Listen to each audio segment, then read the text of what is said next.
All right, collecting real estate is property number 8. Property number 8, 864 Washington Avenue, which became a very familiar street in this section of Pine Hills for us. That's the same street as last time, correct? Yeah, right next door. So how did you find the next door property for sale, or was it off market? While we were rehabbing 862 Washington Avenue, we got to know the next door neighbor, one of the tenants that lived in 864, and nice guy geez, I ended up developing a relationship with him for 20 years. He had just since passed, unfortunately, but he was able to give us a little bit of intel stating that his landlord was struggling in their building, the second floor apartment. They always had issues with tenants and continued turning that over, having difficulty, which equated to not being able to pay their mortgage in a timely manner. And it was pretty clear that they were turning into don't wanters, meaning they had enough of this property. So how long after you purchased the property next door did you find that out? It was a matter of a month or two, where we started to communicate with that tenant, and he was basically discussing his landlord's issues as far as, they were vocal to him, as far as the problems they were having with the second floor apartment over and over again, and which made it difficult for them to pay their bills. And once you found that out, what did you do with that information? Just kind of tucked it under our hat as we were finishing up the rehab at 862 Washington and getting that property situated. Things evolved little by little to the point where I believe I actually met the owner of 864 Washington briefly, and I believe towards the tail end of their ownership, they showed me their cards, basically saying they were gonna lose the property. Trying to remember back now, and I offered them like $50,000 for the property, which would have allowed them to get out and maybe have a few dollars, in their pocket from, their ownership of the property. And I know we didn't make a deal. Somehow, some way we couldn't put something together. And eventually it went up for auction. Okay. I was expecting this to be your first off-market purchase. In the last episode, the last couple, you mentioned having a good loan officer at Homestead Funding. Sorry, this is a little bit of a tangent here going off topic, but you also mentioned having a good broker who helped you find these properties. How important was it when you were getting started to put together that all-star team to make things run smoothly? The all-star team to make things run smoothly didn't happen. I guess you can say you start putting together the team, just by having an attorney closing deals for us, insurance people getting insurance, the bare necessities that you have to have on, any properties. So the team changed over time as we accumulated more properties and got more and more familiar with the space. We had made some changes with all of those professionals that fit what we were doing better, people that were more in tune of what the investment property game was all about, starting with, your real estate attorney to, your insurance agent, and everything else that you have to put together. Those are the only two that I can think of at this point in time, because we were still just doing everything on our own. I would really have to fast forward quite a bit, probably to property number probably into the 20s, before we really put together a team, meaning employees and other professionals that were able to help us out throughout the process. Okay, so going back to Washington Ave, did you see this for auction in the paper? Is that where you found out that it was going up for sale? Yeah, it was clear that this was happening, and I was hawking the legal notices. So at this point in time, I had developed some knowledge through reading materials, different things that I had purchased to develop that education on how to find distressed properties, auction properties, county courthouse sales.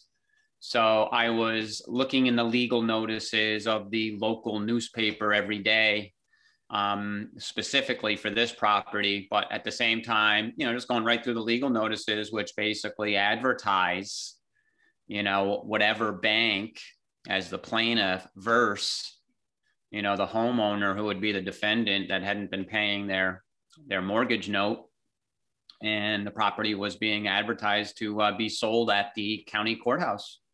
Okay, so you're checking the paper every day, and then you finally see it in there. Once you saw it, what did you do next? Well, you schedule it in. It's great when you see that legal notice that you've been waiting for, and you open the paper that one day and there it is, because you've been looking for it. You're like, okay, because things take time. So, this one evolved, saw that legal notice, and it probably didn't happen for 30 days or so. So I was able to plan accordingly, making sure I was prepared for that auction. Fortunately, knowing that first floor tenant at 864 Washington, we became friendly, and, I was able to see the inside of the house, really get the inside scoop, which you normally don't get on these types of opportunities. So I had a pretty good amount of insight, what this property was all about physically going into that auction. Can you walk me through the auction process for anyone that's never been through one before? Auction process in this case, when it's a mortgage foreclosure, it is a referee that is basically an attorney that's hired by the bank to facilitate the auction. So they'll advertise it in the newspaper and maybe some other publications. I think by law they're required to advertise it once a week in publications of their choice. The newspaper just ended up being the common area that this was done. And you show up at that auction, and he or she reads those terms of sale, which are pretty standard, basically saying that you are buying a property as is. And you have to put down 10% non-refundable deposit. At that point, you have 30 days to close on the property. And there wasn't much competition. There was nobody there. Once again, I'm reflecting, and there might have been one or two other people, but no one else bid. I was the only bidder on this. Wow. And that was your first auction, right? Yeah, this was the first auction. So originally I was going to purchase this property, like I said, for $50,000 from this seller. That was worth it to me because it fit my location criteria. We had just purchased the property next door, and renting both units out, knowing what work had to be done to get the property up to speed, $50,000 was fair. And I was able to see, sometimes they have the advertised judgment amount, meaning that the bank puts a number in that auction advertisement, basically what they're owed on the property. In this case, it was like 37,000 and some change. And so that's what you ended up getting it for? Yeah, I ended up getting it for, I think it was 37 and a few $100s. So what happens is the auction starts, the referee reads the terms of sale.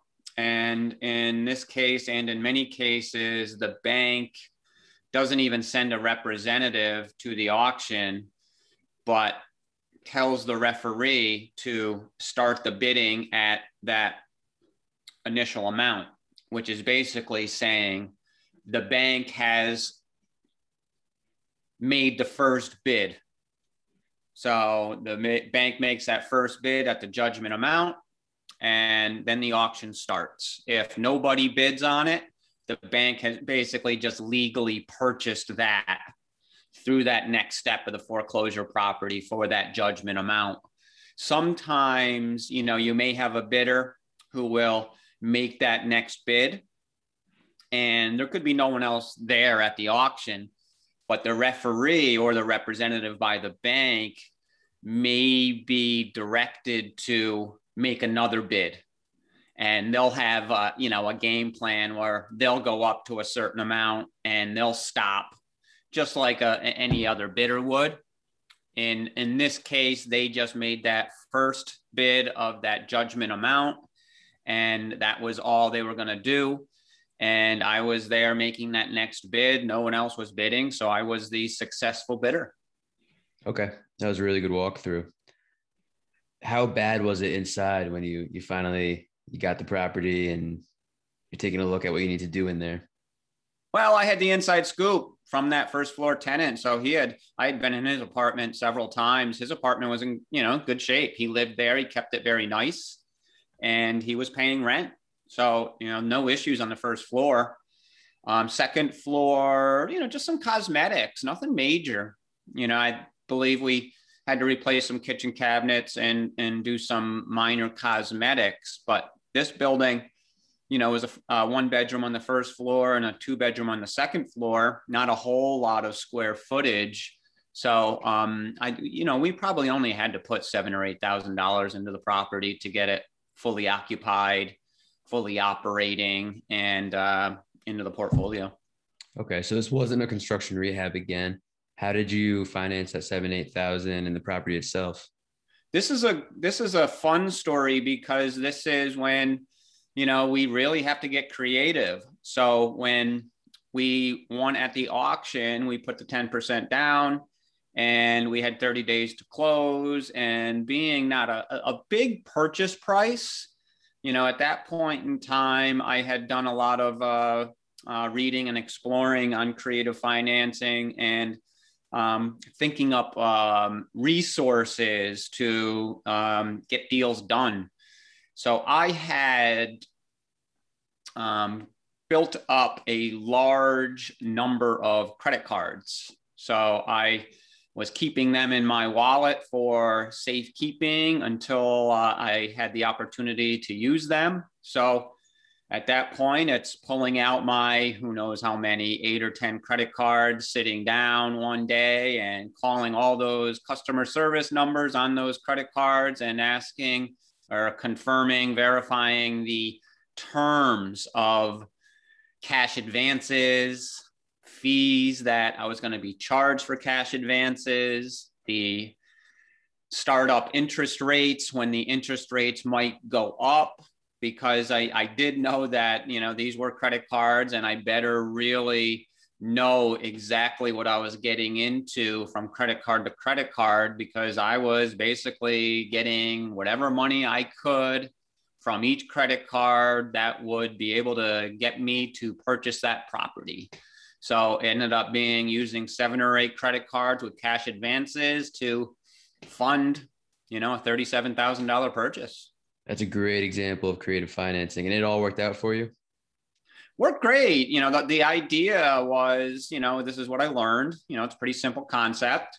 Yes, buying a property with all credit cards seems risky. Some people would think is kind of crazy, but there was a strategy to it.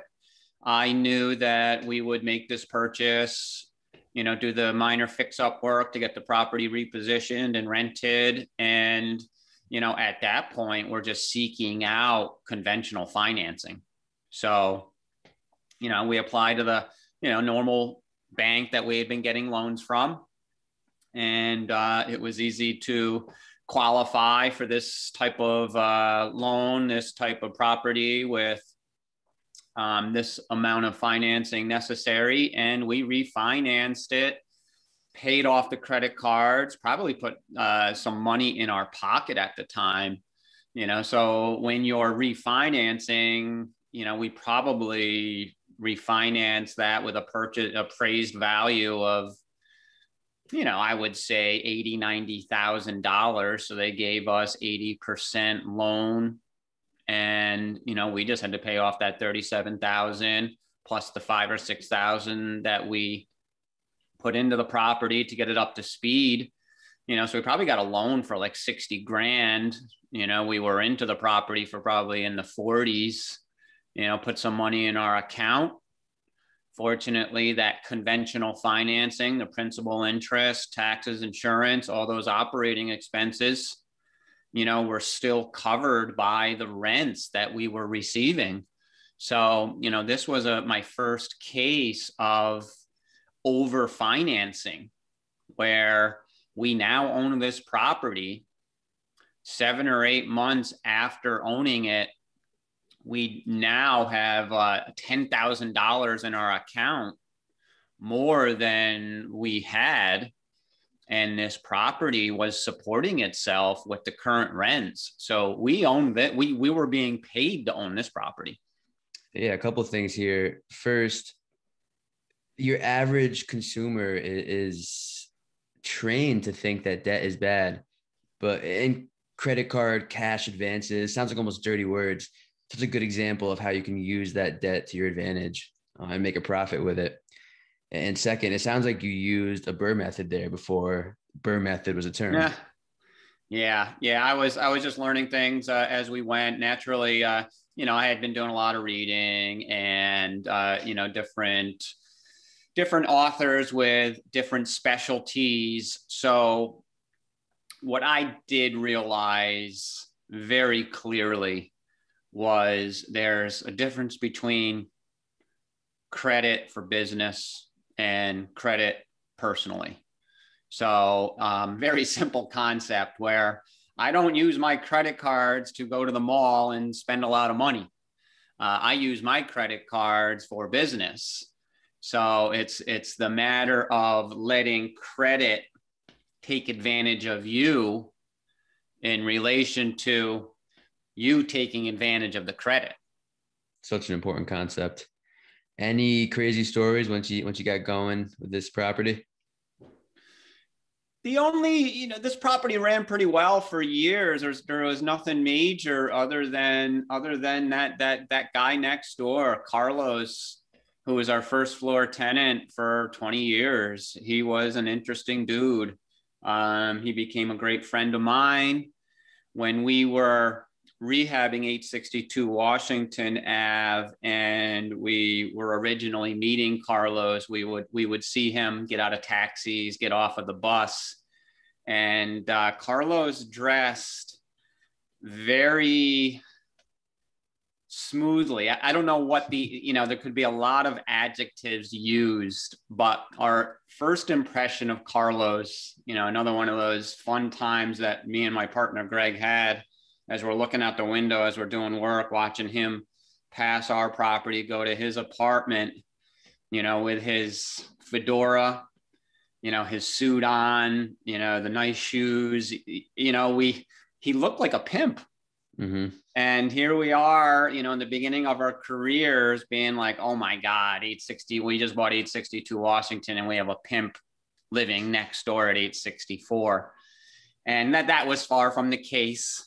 It was just Carlos's style. He was a New York City guy that relocated into Albany at some point in his life. And, he just had a certain style. And after we met him for the first time, especially after we got to know him, he was just a great guy that meant well. Always very conscious of taking care of his priorities. And, and I think that's how we clicked, because even though he was our tenant, he saw the value for both parties, taking care of his property, making sure that his bills are paid, and just doing the right thing. Mm-hmm. Sounds like quite the character. Is there anything you would do differently about this property, this investment? Not really. When we first bought it, we did it like we did a lot of stuff. I guess you could say if I was to do anything differently, it would be the same idea on a lot of our properties early on, where, you know, we bought them and did the bare minimum to make the apartments fresh and clean for that tenant, you know, so we didn't overspend by any means. We were operating very thinly, you know, based on limited amount of capital. So, you know, we ended up putting a lot of money into the exterior, probably 4 or 5 years after the fact. Once we were developing more traction with more property and accumulating the portfolio. So we probably did some refinancing with different properties and knew that we had to go back to that one to put on vinyl siding and do the roof, and, you know, some capital expenditures that were smart long-term improvements. Okay. And at this point, there's still no exit strategy. You're just collecting real estate. Yeah, we're collecting real estate at that point. This is just property number 8. So it's now 1999. And we are just building that portfolio, just seeing about accumulating as much as we can. And each property just added to that monthly cash flow. You know, so the general concept of, you know, this is our monthly cash flow with all the properties combined. And this is another property in the portfolio that we're into it for, say, $60,000. It's worth 90. So there's another $30,000 in equity that we can add to all of the equity buildup from the previous properties. And we were building net worth. Mm-hmm. And the end goal never changed. It's just continue to build. Yeah, at that point, we were just looking to accumulate property. We were buying and holding, no exit in mind at that point. Okay, well, I appreciate you sharing. Looking forward to the next one. Sounds great. Thanks, Stephen. Thanks, Bill.